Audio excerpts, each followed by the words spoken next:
안녕하세요. 북토피아입니다.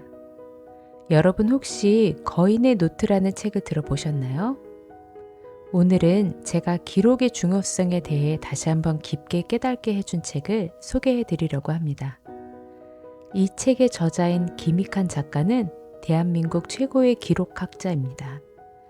그는 기록이 단순히 정보를 저장하는 것을 넘어 개인의 성장과 발전을 도모하는 강력한 도구임을 설명합니다. 독자들에게 꾸준히 기록하는 습관을 기르고 이를 통해 더 나은 자신을 만들어 나갈 용기와 동기를 부여합니다. 책을 읽는 동안 저도 많은 부분에서 공감하고 기록을 통해 다시 한번 제 삶을 변화시킬 용기를 얻게 되었습니다. 여러분에게도 이 책을 꼭 추천해 드리고 싶습니다. 그럼 지금부터 거인의 노트에 대해 더 자세히 이야기해 볼게요. 기록하면 인생의 방향이 보인다. 나는 거인의 노트를 통해 여러분에게 인생을 좀 더 쉽게 살 수 있는 기록법을 전수하고자 한다. 성장의 발판으로 기록을 어떻게 활용해야 하는지부터 내면에 숨겨진 욕망과 진심을 꺼내 보기까지 그 여정을 도울 예정이다. 혹시 너무 어렵고 복잡할까봐 읽기가 망설여진다면 걱정하지 마시라. 나의 기록법은 메모를 한 번도 해보지 않은 사람도 밥 먹듯 숨 쉬듯 쉽게 실천할 수 있다. 왜 기록해야 하는가? 나는 기록형 인간이다. 기록은 내 생활의 일부이고 나는 나를 둘러싼 모든 것들을 밥 먹듯이 기록하고 있다. 기록형 인간은 산발적으로 흩어진 수많은 지식과 지혜를 자기 안에 깊게 새기는 사람이다. 쉽게 말해 기록형 인간이 되면 매우 똑똑해지는데 그래서 난 주변 사람들에게도 기록형 인간이 되길 권한다. 기록하세요. 인생이 달라집니다. 라고 기록의 이유와 필요를 전하는 기록 전파자로 살고 있다. 대다수 사람들에게는 지혜로운 삶을 살아가고 싶다는 바람과 더 높은 수준의 지식을 갖추고 싶다는 욕구가 있다. 기록은 이 두 가지를 모두 이루기 위한 가장 쉬운 방법이자 수단이다. 기록을 하고 그것을 잘 활용하는 방법을 익혀야 원하는 이상에 가까워질 수 있다. 단순하게는 공부를 잘하는 것부터 시작해 미래를 계획하고 삶을 진취적으로 이끌어가는 것까지 모든 성취에는 기록이 필요하다. 이 밖의 기록의 장점은 무궁무진하지만 우선 가장 보편적인 관점에서 이 두 가지 이점을 설명할 수 있다. 내 안의 잠재성을 끄집어내라. 여러분 내면에는 무엇이 있는가? 물론 아무것도 없다고 말하는 사람도 있다. 그것은 착각일 뿐 내면이 텅 빈 사람은 없다.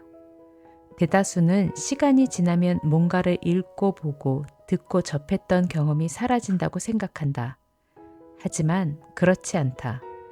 우리 몸속 세포 하나하나에 그와 관련된 기억이 남아있기 때문이다. 음성이나 장면, 문자 같은 단편적인 기억이 아니라 종합적인 경험 기억이라는 형태로 말이다. 책을 읽어도 문자만 기억에 남는 게 아니라 책장을 넘기는 소리, 책 냄새, 그때의 분위기 등이 총체적인 기억으로 남지 않는가. 당신이 경험해 온 것이 당신의 머릿속과 몸속의 내적 자산으로 남아있다. 이것을 우리는 잠재성이라고 부른다. 잠재성을 포함해 현재 내가 가진 자산을 100이라고 한다면 그 중에서 실제로 인지하는 것은 20이 채 되지 않는다. 잠재성은 지식의 원천이 될 수 있다. 잠재성을 꺼내 정리하고 활용해 우리가 가진 100을 지식으로 만들 수 있다면 얼마나 지적으로 풍요로운 삶을 살 수 있겠는가. 그렇다면 잠재성은 어떻게 꺼낼 수 있을까? 많은 사람이 외부에서 들어오는 것을 오래 기억하는 것만이 기록의 가치라고 착각한다. 그러나 기록이 삶의 강력한 무기가 되는 순간은 바로 내 안에 있는 잠재성을 끄집어낼 때 찾아온다. 나는 당신이 잠재성이라는 엄청난 자산을 잠재운 채로 살지 않기를 바란다. 우선 내면의 소리에 귀 기울여 보라. 내면의 소리는 계속 생각하고 메모하며 명시화하는 과정에서 들을 수 있다. 우리 내면의 수많은 것들은 액체 상태로 존재한다. 이들 중 일부만 선택해서 고체 상태로 만들어주는 게 바로 기록의 역할이다.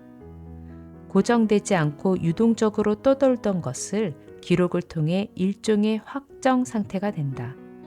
물처럼 흘러가는 생각, 심상, 회상, 기억, 감정 등 우리 안에 내포된 것을 명시화함으로써 우리는 잠재성을 현실 능력으로 활용할 수 있다. 메모를 안 하는 사람은 잠재성을 깨우지 않는 사람이다. 내면에 흐르는 무수히 많은 것들 중에서 이게 핵심일 것 같다는 생각을 끄집어내 메모하는 행위. 그 행위를 통해 자신만의 콘텐츠를 만들어내는 능력은 인생의 방향을 좌우할 강력한 무기가 된다. 여기서 중요한 것은 기록이 글로만 이루어진 것은 아니라는 점이다. 말이든 그림이든 음악이든 내면에 있는 것을 명시화하는 것은 모두 기록의 행위라고 해석할 수 있다. 내가 지닌 능력과 잠재성을 상황과 필요에 맞게 선별하고 그것을 말이나 그림, 글 등의 명시적인 고체로 만들어주는 것, 이것이 안에서 끄집어내는 기록의 핵심이다. 불우한 어린 시절, 게으르고 치기 어린 청년기, 실패한 과거와 불투명한 현재 등 지금까지 어떻게 살았던 그 삶의 과정을 통해 엄청난 자산이 당신의 몸과 마음과 머리에 쌓여 있다. 이제 당신 안에 잠든 자산을 깨워보라. 텅 비어있는 가슴과 머릿속이 구체적인 동기나 목표로 하나씩 채워질 것이다. 나의 진짜 욕망과 대화하라. 스스로 삶의 주체가 될 때 자신이 가진 진짜 욕망을 만날 수 있다. 지금까지 이렇게 살아왔기 때문에 이미 늦었다거나 더 이상 바꿀 수는 없다는 말은 마시라.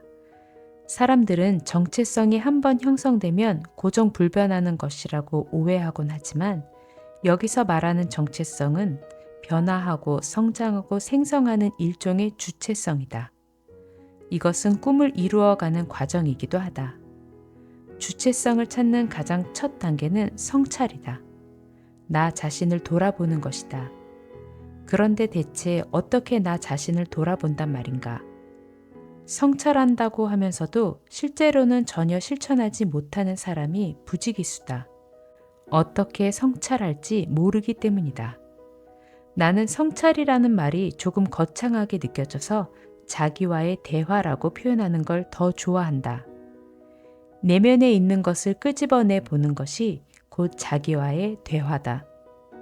삶이 무의미한 것 같고 자기다운 삶을 살지 못한다고 느낀다면, 그래서 불안하고 억울하고 무기력하다면 기록을 통해 자기와의 대화를 시작해보자. 자유는 자기를 만나야 시작된다. 자기와의 대화를 시작하면 내면의 잠재성을 끊임없이 표현으로 이끌어 올릴 수 있게 되고 잠재된 능력을 그대로 표출할 수 있게 된다. 자기를 돌아보라. 내가 누구인지, 어떤 삶을 살고 있는지, 어떤 삶을 살고 싶은지 진짜 욕망을 보라. 그러면 희미하던 내가 점차 명확하게 보이기 시작할 것이고 이것은 생각의 변화로 이어질 것이다. 매일 반복되는 고단하고 권태로운 일상에 의미가 생길 것이다. 이것이 자기다운 삶을 살아가는 계기가 될 것이다. 자신의 진짜 욕망을 알면 자유로워진다. 아침에는 꿈을 적고 밤에는 과거를 적어라. 난 이타성의 자기계발을 하는 10만 네트워크 운영자다. 이 말은 다이어리 첫 장에 확언처럼 적어놓은 나의 목표다. 이 목표를 중심으로 나는 매일 내가 해야 할 일들을 기록한다. 이 계획에는 나의 과거와 현재, 그리고 미래가 모두 담겨 있다. 성장과 성취를 이끌어내기 위해서 어제와 그제에 있었던 일부터 오늘과 미래에 이루어질 일까지 하나의 연속 성상에 존재하게끔 기록한다. 그 연속 선상에서 자연스럽게 흘러갈 것들을 관리하는 것이 바로 계획의 본질이다. 사는 동안 이것만은 꼭 해야겠다고 다짐한 것이 있는가? 당신의 다짐은 미래의 것이지만 그것을 이루기 위해서는 언제나 꿈을 현재로 가져와야 한다.